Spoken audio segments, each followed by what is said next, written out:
Assalamualaikum warahmatullahi wabarakatuh. Perkenalkan, nama saya Mailan Melika.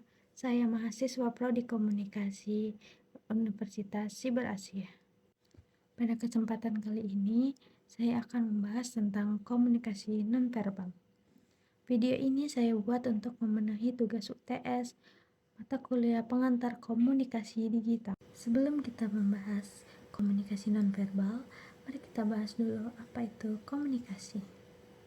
Komunikasi adalah proses penyampaian pesan dari pengirim atau komunikator kepada penerima atau komunikan melalui suatu media agar terjadi pemahaman yang sama.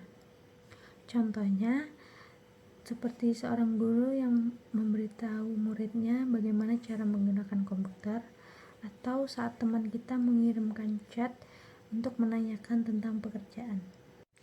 Komunikasi dibagi menjadi dua, yaitu komunikasi verbal dan komunikasi nonverbal.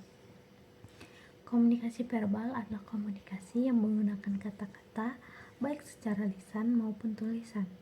Sedangkan komunikasi nonverbal adalah komunikasi yang tidak menggunakan kata-kata. Dan kali ini kita akan membahas tentang komunikasi nonverbal.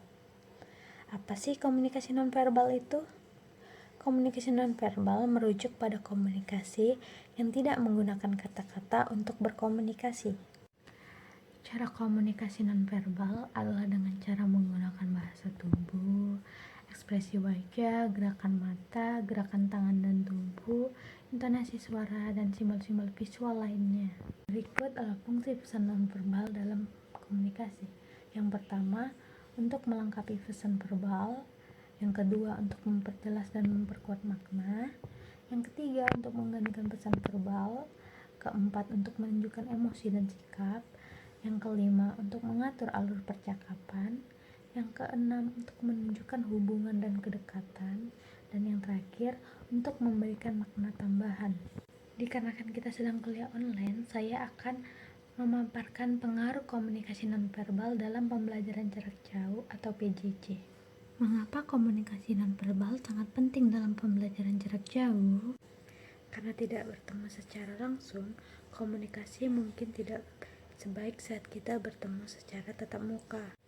Hal inilah yang membuat komunikasi bergantung pada pesan nonverbal karena kurangnya interaksi secara langsung. Adapun pengaruh komunikasi nonverbal dalam pembelajaran jarak jauh sebagai berikut. Yang pertama, sebagai mengganti kehadiran fisik. Dalam kelas offline, dosen bisa memantau mahasiswa secara langsung. Apakah mereka bingung, antusias? Sedangkan dalam pembelajaran jarak jauh, satu-satunya cara untuk melihat kondisi itu adalah lewat ekspresi wajah, nada suara yang terlihat dari kamera zoom. Yang kedua, untuk mencegah kesalahpahaman. Misalnya, jika dosen bertanya, "Paham ya?" Siswa mungkin diam bukan karena paham, namun ragu untuk bicara. Yang ketiga, untuk meningkatkan pemahaman. Gerakan tubuh atau visual nonverbal seperti gestur, kontak mata dengan kamera, atau perubahan nada suara dapat membuat penjelasan dosen lebih mudah untuk dipahami.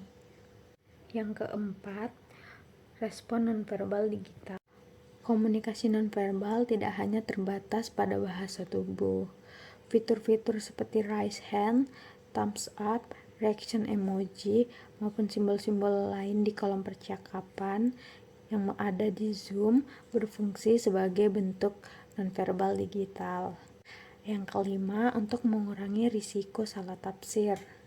Walau kamera terkadang tidak aktif, nonverbal tetap terlihat melalui nada suara ketika mahasiswa bertanya, jeda dalam berbicara, atau respons melalui kolom chat. Tanda-tanda ini membantu dosen menilai pemahaman mahasiswa. Yang keenam, untuk mengatur alur interaksi. Komunikasi nonverbal membantu proses tanya jawab dan diskusi agar berjalan tertib. Melalui tanda seperti fitur raise hand, ikon reaksi, atau isyarat suara singkat, peserta didik dapat meminta giliran berbicara tanpa mengganggu alur pembelajaran. Berdasarkan yang sudah kita bahas tadi, kita kita dapat simpulkan apa itu komunikasi yang baik dan efektif. Komunikasi yang baik dan efektif adalah penyampaian pesan yang dapat dipahami dengan benar oleh penerima sesuai dengan maksud pengirim. Komunikasi disebut efektif jika pesan yang disampaikan jelas, tidak menimbulkan salah paham, dan bisa mencapai tujuan, baik untuk memberi informasi, menjelaskan sesuatu, maupun memengaruhi tindakan penerima. Selain itu, komunikasi efektif juga melibatkan kemampuan mendengarkan, memberikan umpan balik, serta menggunakan bahasa verbal maupun nonverbal yang selaras. Komunikasi yang baik dan efektif diperlukan dalam berbagai situasi, baik formal maupun informal. Dalam pendidikan, komunikasi membantu proses belajar agar materi dapat dipahami dengan jelas. Dalam pekerjaan, komunikasi dibutuhkan untuk memberi instruksi, bekerja sama, menyelesaikan masalah, dan mengambil keputusan. Sedangkan dalam kehidupan sehari-hari, komunikasi yang baik juga penting untuk menjaga hubungan tetap harmonis dalam keluarga maupun pertemanan. Mengapa kita memerlukannya? Karena komunikasi merupakan dasar hubungan antar manusia.